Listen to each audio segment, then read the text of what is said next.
Chapter 1: The Breach. The hum of the biodome's life support systems was a constant, reassuring lullaby to Dr. Aries Thorne. He worked late, hunched over his holographic display, the ethereal glow illuminating his tired but determined face.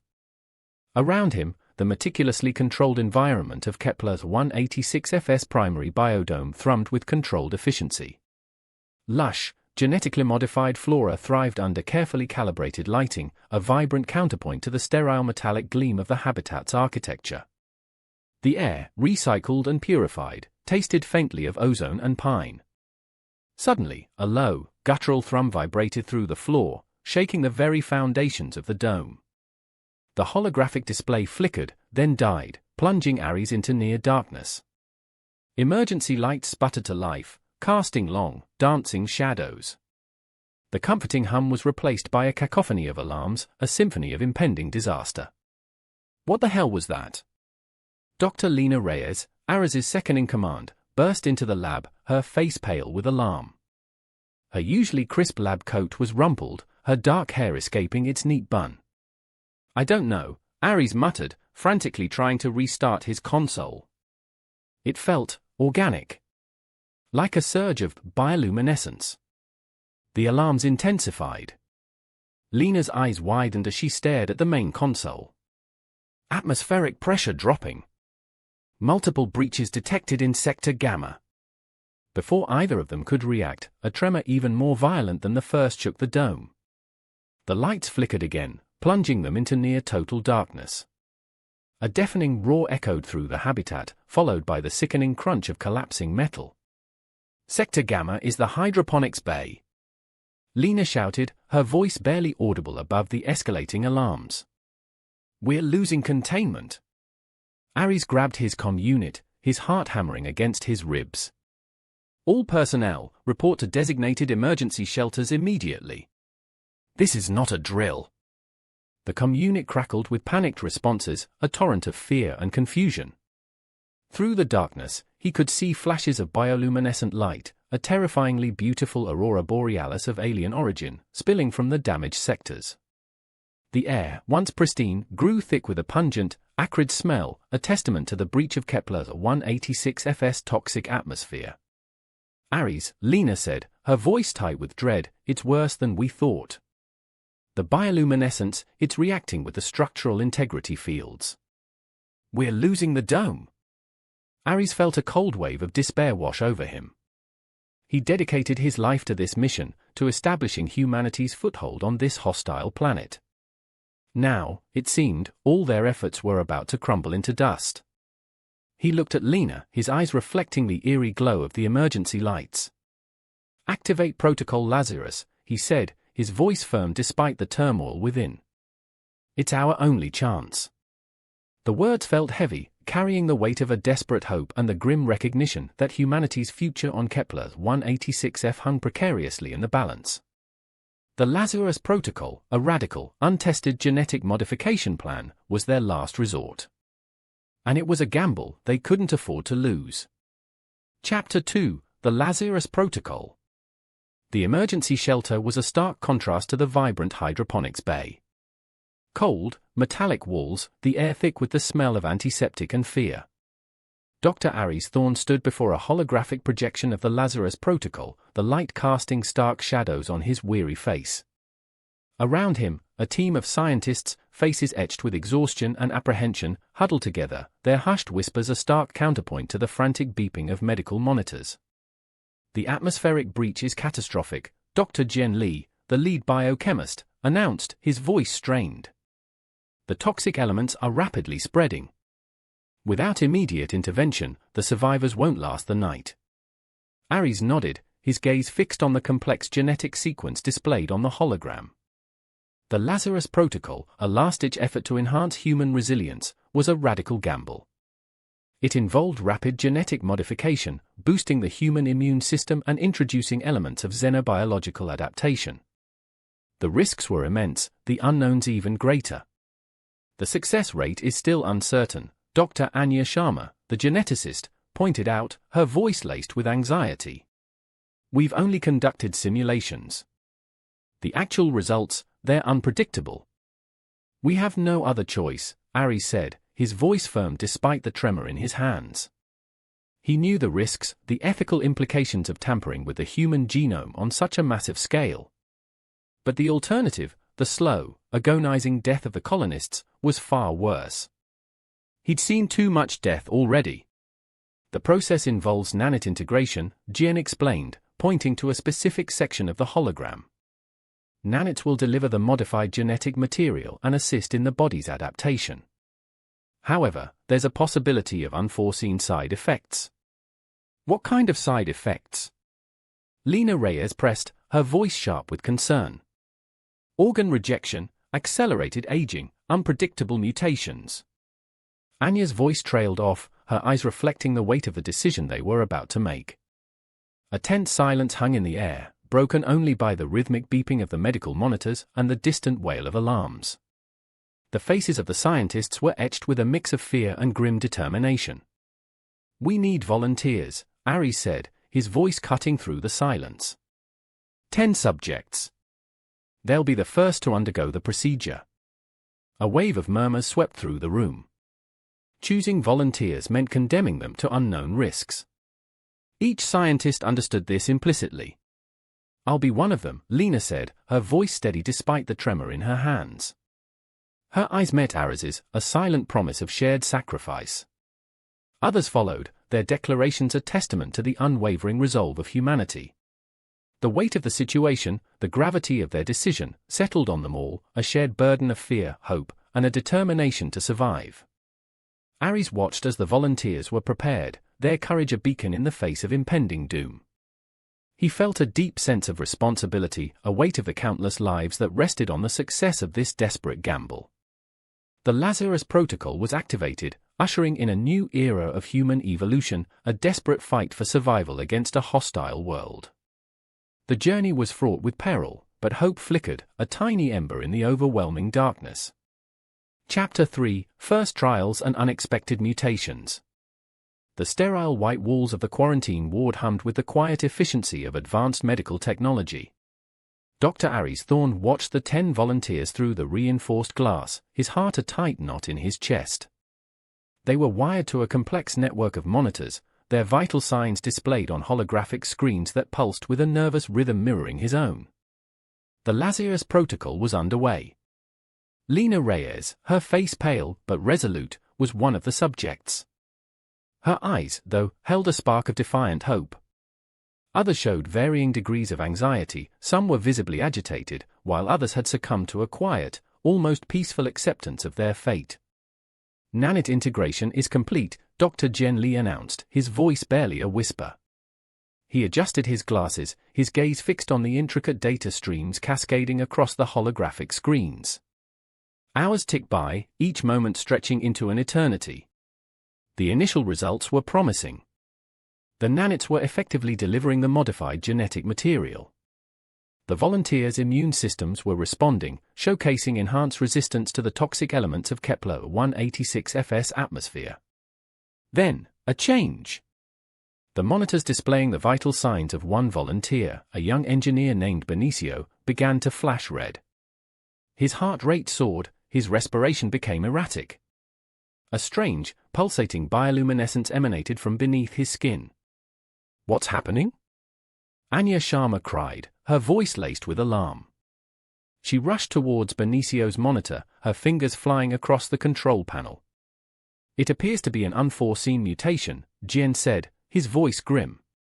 "The nanites are overactivating, triggering a cascade of unexpected genetic expressions." Anya's face paled. "The bioluminescence, it's the same as the energy surge that breached the biodome. His body is reacting to it. It's amplifying the genetic modification." Benicio's condition deteriorated rapidly. His body contorted, spasms racking his frame. The bioluminescence intensified, bathing his body in an eerie glow. He let out a guttural scream, a sound of pure agony.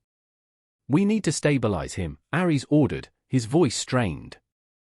He felt a wave of guilt, the weight of responsibility crushing him. He had pushed the boundaries of science, and now, he was witnessing the potentially catastrophic consequences. Meanwhile, Mr. Vance, the corporate representative, approached Ares, his face a mask of cold calculation. "Dr. Thorne," he said, his voice devoid of empathy. "This complication is hindering our progress. We need to focus on the successful subjects, the ones that are adapting without exhibiting such dramatic side effects." Ares turned to face Vance, his eyes blazing with righteous fury. "Mr. Vance, these are human beings, not test subjects. We're dealing with life and death, not corporate profits." Vance merely shrugged, his indifference infuriating Ares. The clash between scientific integrity and corporate greed hung heavy in the air, another crisis to be faced alongside the rapidly deteriorating health of the volunteers. The Lazarus Protocol, it seemed, was a far more complex and dangerous gamble than anyone had anticipated. The success or failure of their desperate mission now hinged not only on overcoming the planet's hostility, but also the insidious threat of corporate indifference. Chapter 4: Corporate Sabotage Revealed. The flickering emergency lights cast long, distorted shadows across Ares Thorne's lab. Exhaustion gnawed at him, but the gnawing unease about Benicio's mutation and Vance's callous disregard for human life spurred him onward. He'd spent the last few hours poring over the biodome's security logs, a grim determination etched on his face. Lena Reyes sat beside him, her usual crisp efficiency replaced by a quiet intensity. "The energy surge, it wasn't random," Ares said, his voice low and grave. He tapped a sequence of numbers on his console, bringing up a detailed heat map of the biodome's energy grid just before the catastrophic failure. Anomalies flickered, localized surges of energy far exceeding normal parameters, concentrated in specific areas. Lena leaned closer, her eyes following his movements. "Those aren't natural fluctuations," she stated, her voice a hushed whisper. "They're too precise, too targeted." Ares nodded grimly. "Someone manipulated the biodome's energy grid. They caused the breach."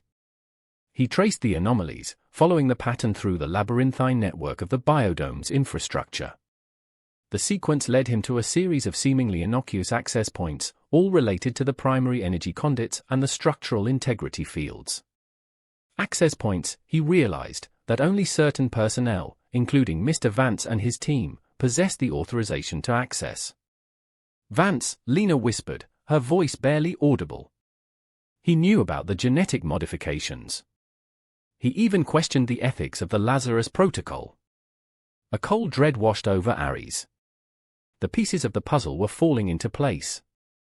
Vance's casual cruelty, his indifference to the suffering of the volunteers, it all pointed towards a deliberate act of sabotage.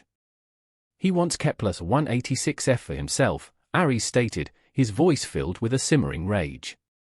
He saw the Lazarus Protocol as an obstacle to his ambitions, a risk to his plans of exploiting this planet's resources. So he sabotaged the biodome, hoping to eliminate the colonists, claiming it as a natural disaster. The thought sent a chill down Ares's spine. The corporate greed he'd always sensed now seemed terrifyingly real, a deadly force far more dangerous than the planet's toxic atmosphere. Ares quickly accessed encrypted communication logs. He discovered covert messages between Vance and his team, discussing the sabotage plan, detailing the precise timings and locations of their manipulations of the biodome systems. The evidence was irrefutable. "This isn't just about survival anymore," Lena said, her voice filled with grim determination. "It's about justice. We need to expose Vance and his team." Ares nodded, a steely resolve hardening his gaze. He would expose Vance's treachery, not only to ensure justice for his fellow colonists, but also to secure humanity's future on Kepler's 186F. The fight for survival had just taken a dangerous, complex turn, a battle now waged against a ruthless adversary, more cunning and dangerous than the hostile alien environment they already faced. The stakes were higher than ever before. Chapter 5: Adaptation and Resistance. The ravaged outskirts of the biodome were a stark testament to the catastrophic breach. Twisted metal, shattered glass, and the remnants of once lush flora lay scattered amidst the toxic dust. Yet, amidst the desolation, a new form of life was emerging, a testament to humanity's resilience and the Lazarus Protocol's unexpected success. 7 of the 10 volunteers who underwent the genetic modification had survived the initial crisis. They had emerged from the quarantine ward not as the same individuals, but as something more. Their bodies had adapted to the toxic atmosphere, their immune systems had developed an unprecedented resistance to the planet's deadly flora and fauna. They were stronger, faster, more resilient. They were evolving. Lena Reyes, her eyes gleaming with a newfound strength, led the group. Her skin now possessed a subtle, shimmering quality, almost iridescent under the dim, alien light. Her movements were fluid and powerful, her senses sharpened to an almost superhuman level. The others displayed similar enhancements, each possessing unique adaptations to the hostile environment. "The air, it doesn't burn my lungs anymore," one of the volunteers, a young botanist named Maya, said, her voice filled with wonder.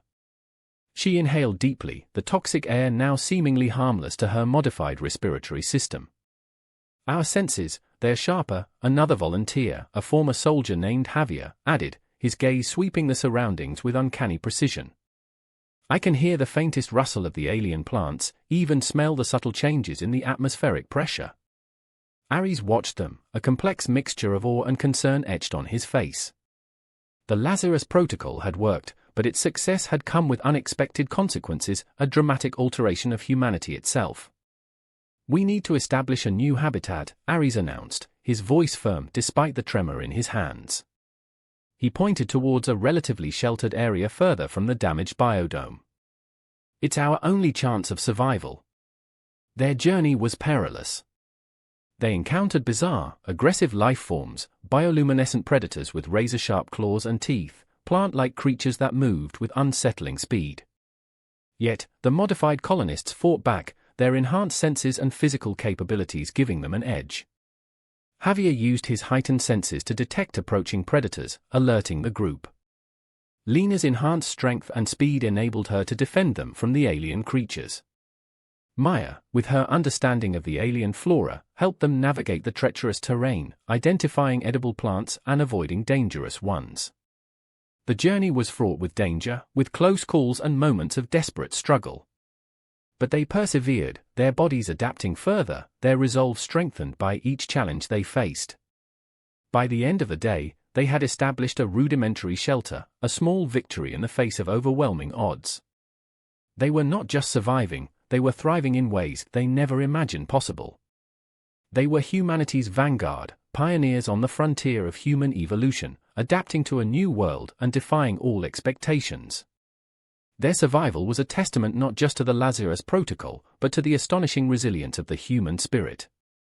Chapter 6: The Alien Counterattack. The makeshift shelter, cobbled together from salvaged biodome materials and resilient alien flora, offered little comfort.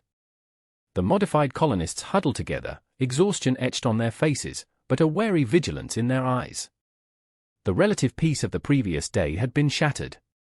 The night brought a new, far more sophisticated threat. The bioluminescent flora, once a source of wonder, now pulsed with a malevolent energy. From the shadows emerged new creatures, far more aggressive and cunning than those encountered before. These were not mere predators, they were hunters, their movements fluid and deadly, their attacks precise and coordinated. "They're different," Lena Reyes whispered, her voice barely audible above the rustling of the alien vegetation. Her enhanced senses had picked up on the subtle shifts in the air pressure, the faintest vibrations in the ground, signs of an approaching predator, but unlike any they'd encountered before. These creatures were bioluminescent, their bodies emitting a pulsating light that seemed to amplify the toxic properties of the surrounding atmosphere. Their movements were unnervingly swift and silent, their attacks precise and devastating. They seemed to sense the genetic modifications in the colonists, targeting their weaknesses with unnatural precision. "They're hunting us," Javier said, his voice tight with grim determination. He held his makeshift spear, its tip fashioned from a sharpened piece of salvaged metal, ready to defend. His enhanced senses revealed the slightest shifts in the environment, a change in the intensity of the bioluminescent glow, a twitch in the surrounding vegetation, all signs of the approaching threat. The first attack came without warning. A creature, its body a swirling mass of bioluminescent tendrils, struck Maya, its claws tearing through her protective gear. The creature's venom caused her to convulse, a terrifying display of the alien creature's lethality. "Maya!" Ares cried, rushing to her aid. He injected her with an emergency antidote, a concoction hastily created based on his observations of the alien flora, but its effects were uncertain. The battle raged through the night. The modified colonists fought back with a ferocity born of desperation and necessity. Javier's enhanced senses and reflexes allowed him to anticipate the creature's attacks, deflecting their blows with skill and precision. Lena's strength was almost superhuman, her blows felling the creatures with brutal efficiency. But the creatures were relentless, their numbers seemingly endless. By dawn, they were exhausted, bruised, and mourning the loss of one of their number. Maya's condition was critical. Their hard-won shelter was ravaged, their hopes seemingly dashed. They had faced the hostility of Kepler-186f's environment, the treachery of their own kind, and now, this terrifying, coordinated counterattack from the planet's biosphere. They were fighting for survival, but the odds were increasingly stacked against them. Their resilience was tested, their spirit challenged. The battle was far from over. Chapter 7: The Final Stand. The makeshift shelter was a ruin. The surviving colonists, battered and bruised, huddled around Maya, her condition critical. The relentless counterattack had left them on the brink of despair, their resources dwindling, their hope fading. Ares, his face grim, examined the data logs from the biodome's security system. He discovered a pattern in Vance's sabotage. The energy surges weren't random. They were targeted, designed to destabilize specific sectors of the biodome, triggering the release of specific alien flora. It was a calculated strategy, designed to unleash the planet's most aggressive responses against the modified colonists. It wasn't just a power surge, Ares announced, his voice heavy with the weight of his discovery. Vance weaponized the planet's biosphere against us. He knew about the Lazarus Protocol's potential, and he used that knowledge to turn the planet's defenses against us. Lena, her eyes blazing with fury, clenched her fist. "We need to stop him. We need to expose his treachery." Ares nodded. "We have to disable the sabotage mechanism and reach the emergency communication array. It's our only chance of sending a distress signal and exposing Vance." The journey to the communication array was a desperate race against time and death. The remnants of the biodome's infrastructure were treacherous, riddled with unstable energy fields and lurking predators. The modified colonists fought their way through, their enhanced abilities pushing them to their limits. Javier, his senses honed to an almost supernatural level, navigated the treacherous paths, avoiding the creature's attacks with deadly precision. Lena, her strength amplified, cleared their way, smashing through obstacles with savage efficiency. Ares, despite his exhaustion, guided them, his knowledge of the biodome's systems proving crucial in bypassing the remaining energy traps set by Vance. They encountered Vance and his team at the communication array, a final, brutal confrontation. Vance, armed with high-tech weapons and surrounded by heavily armed security personnel, sneered at them. "You should have stayed dead," he hissed. "Kepler's 186F is mine now." But the modified colonists, fueled by a potent cocktail of rage, desperation, and sheer will, fought back. Lena's enhanced strength and speed proved more than a match for Vance's security team. Javier's precise strikes neutralized the remaining threats. Ares, using his knowledge of the biodome systems, triggered a localized overload, disabling Vance's weapons and creating a diversion. In the chaos, Ares managed to send the distress signal, exposing Vance's treachery to the world. They fought their way out, leaving Vance and his defeated team behind in the ravaged remains of the communication array. The battle was far from over, but they had bought themselves time, a chance to fight another day, a chance to expose the truth and secure their future on Kepler-186F. The triumph was hard-fought, bought at a heavy price. But they had survived, proving humanity's resilience even in the face of such overwhelming adversity. Their fight for survival continued. Chapter 8: Unexpected Alliance? The aftermath of the battle left the surviving colonists battered but not broken. Maya, though still weak, was recovering thanks to Ares's experimental antidote and Lena's tireless care. Their victory against Vance was a small beacon of hope amidst the overwhelming darkness of their situation. But their fight for survival was far from over. Ares, driven by a relentless need to find a sustainable solution, continued his research into Kepler-186f's bioluminescent flora. He had noticed something peculiar during the night's attack. The creatures seemed to react differently to certain types of bioluminescence, avoiding specific plants while aggressively targeting others. The bioluminescence, it's not just light, he muttered, poring over data collected from the damaged areas of the biodome. It's a form of communication, a complex language between the planet's flora and fauna. Lena, observing him, asked, "What do you mean?" Ares pointed to a specific waveform pattern on his console. These patterns, they appear when certain types of bioluminescent plants are near the aggressive creatures. It's like a warning signal, a way to signal their presence without directly confronting them. He continued to analyze the data, correlating the bioluminescent patterns with the behavior of the creatures. He discovered a complex system of signals, a sort of communication network among the planet's flora and fauna. Certain plants emitted specific patterns to warn other plants of impending danger, triggering defensive mechanisms in the surrounding vegetation. Some plants even emitted patterns that seemed to pacify the creatures, diverting their attacks. "It's symbiotic," he announced, a glimmer of hope flickering in his eyes. The creatures aren't just predators. They're part of a larger ecosystem, interacting with the plants, using their bioluminescence to communicate and maintain a balance. He realized that the aggressive response they encountered wasn't a random act of hostility, but a reaction to their alterations of the ecosystem, specifically the genetic modifications performed on the colonists as part of the Lazarus Protocol. Their presence had disrupted the delicate balance. If we can understand this symbiotic relationship, Ares continued, his voice filled with a newfound determination, we can find a way to coexist. We can find a way to integrate ourselves into the planet's ecosystem instead of fighting it.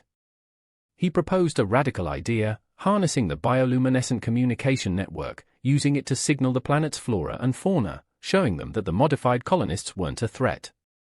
It was a long shot, a gamble on a scale even larger than the Lazarus Protocol. But it was their best chance of securing a sustainable future on Kepler's 186f. The battle for survival had taken a new turn, a shift from outright conflict to a quest for understanding and integration. A quest for peace, not just survival. A path towards an unexpected alliance, a delicate dance between human ingenuity and the alien wonders of Kepler's 186f. Chapter 9, A New Beginning. The idea of integrating with Kepler's 186f's ecosystem, rather than conquering it, was initially met with skepticism. The colonists, scarred by the brutal counterattack, found the notion of forging an alliance with the planet's aggressive creatures difficult to accept. "It's madness," Javier argued, his voice filled with doubt. "We almost died out there. How can we trust them?" Ares understood their apprehension. He too had initially viewed the planet's biosphere as a hostile force to be overcome. But his recent discoveries had changed his perspective. "We have to try," Ares insisted, his voice firm, his eyes reflecting the unwavering conviction of a man who dedicated his life to understanding the universe's mysteries. "Our previous approach failed. We fought the planet, and the planet fought back. Now, we need to try understanding it, working with it." He presented his plan, creating a bioluminescent communication device, capable of mimicking the patterns observed in the planet's flora. They would use the device to signal their peaceful intentions, demonstrate their non-threatening nature, and attempt to integrate themselves into the existing symbiotic network. The task was complex and fraught with danger. They had to work quickly, using salvaged materials and their limited knowledge of the alien flora and fauna.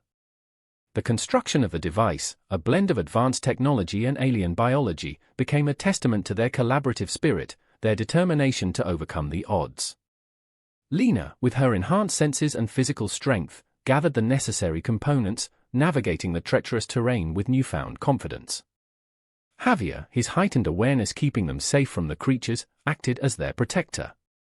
Maya, despite her lingering injuries, used her botanical expertise to decipher the intricacies of the alien plant life, ensuring the device functioned harmoniously within the planet's ecosystem. Days turned into weeks. Finally, the device was ready. A small, intricate device, pulsating with a soft bioluminescent glow, capable of emitting a range of complex light patterns.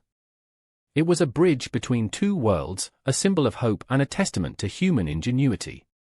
With trembling hands, Ares activated the device. A series of carefully calibrated light patterns spread through the surrounding vegetation, a message of peace and understanding broadcast into the heart of Kepler-186f's biosphere. The response was gradual, subtle at first, then increasingly clear.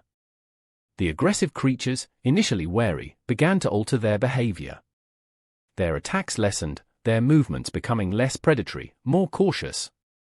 The bioluminescent flora responded, their glow intensifying, their patterns shifting, creating a harmonious symphony of light and energy. Slowly, carefully, an uneasy truce was established, a fragile balance restored. The colonists, once hunted, began to live alongside the planet's creatures, adapting to their ways, learning their language. A new beginning, born not from conquest, but from understanding and cooperation.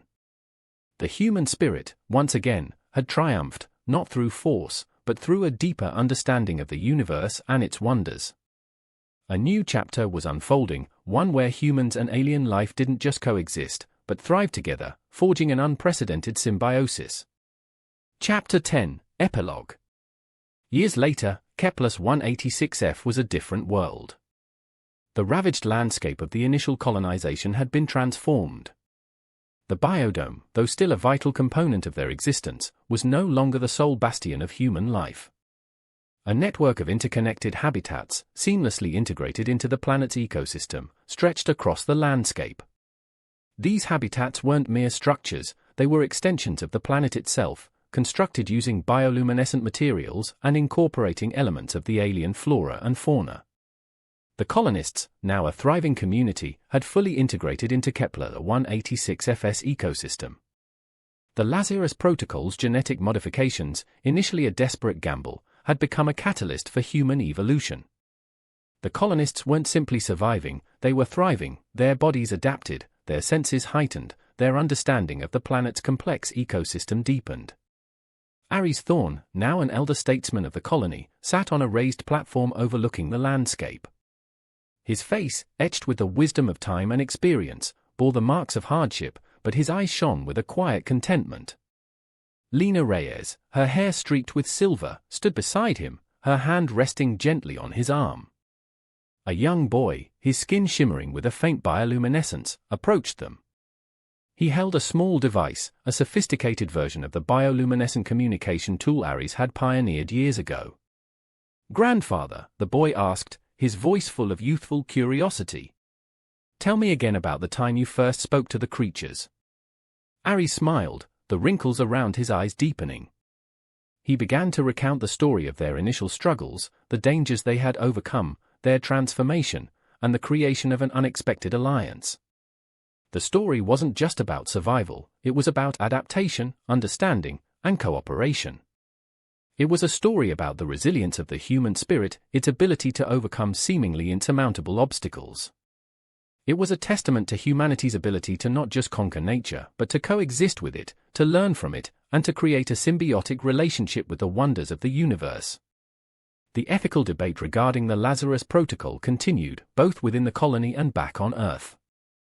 The question of tampering with the human genome, of altering the very fabric of humanity, remained a complex one, with no easy answers. But on Kepler-186f, the debate was largely academic. The colonists had adapted, thrived, and created a unique, sustainable society, a testament to human adaptability and resilience. Their story served as a powerful reminder: humanity's greatest strength isn't in domination, but in its capacity to learn, to adapt, and to find common ground, even with the most alien of entities. Their future, once uncertain, now shone with a vibrant, hopeful light, a beacon of possibility in the vast expanse of space. The legacy of the Lazarus Protocol extended far beyond a single planet, a testament to the enduring spirit of humanity's relentless pursuit of survival and its astonishing capacity for adaptation.